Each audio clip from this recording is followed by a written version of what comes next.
এ যেন রীতিমতো আটকে ওঠার মতো বিষয়। গাজায় ত্রাণের আড়ালে আটার বস্তার ভেতরে দেয়া হচ্ছে ভয়ঙ্কর মাদক। গাজা হিউম্যানিটেরিয়ান ফাউন্ডেশন GHF পরিচালিত ত্রাণ সহায়তা কার্যক্রমে বিতরণ করা কিছু আটার বস্তায় মাদকদ্রব্য অক্সিকোডন পাওয়া গেছে বলে অভিযোগ উঠেছে। গাজার সরকারি মিডিয়া অফিস এক বিবৃতিতে এ তথ্য নিশ্চিত করে জানিয়েছে যে এখন পর্যন্ত 4 জন প্রত্যক্ষদর্শীর সাক্ষ্য নেওয়া হয়েছে যারা এসব বস্তার ভেতরে ওষুধটি পেয়েছেন। গাজার সরকারি মিডিয়া অফিসের বিবৃতিতে বলা হয়েছে ট্যাবলেট আকারে পাওয়া গেলেও কিছু ক্ষেত্রে ওষুধটি গুঁড়ো করে আটার ভেতরেও মেশানো হয়েছে বলে ধারণা করা হচ্ছে। অক্সিকোডন একটি আফিমজাত মাদক যা সাধারণত ব্যথা উপশমে ব্যবহৃত হয়, তবে এটি উচ্চ মাত্রায় আসক্তিকর এবং শ্বাসকষ্ট, বিভ্রম ও মৃত্যু ঝুঁকি তৈরি করতে পারে।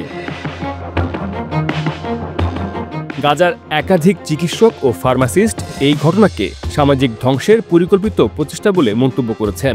তারা একে গণহত্যার অন্যতম নিকৃষ্ট রূপ হিসেবে আখ্যা দিয়েছেন। গাজার প্রশাসন মনে করে এই পদার্থ সরবরাহে ইসরায়েল সরাসরি জড়িত এবং অবরোধের সুযোগ নিয়ে এসব মাদক ত্রাণ সহায়তার আড়ালে গাজায় পাচার করা হচ্ছে।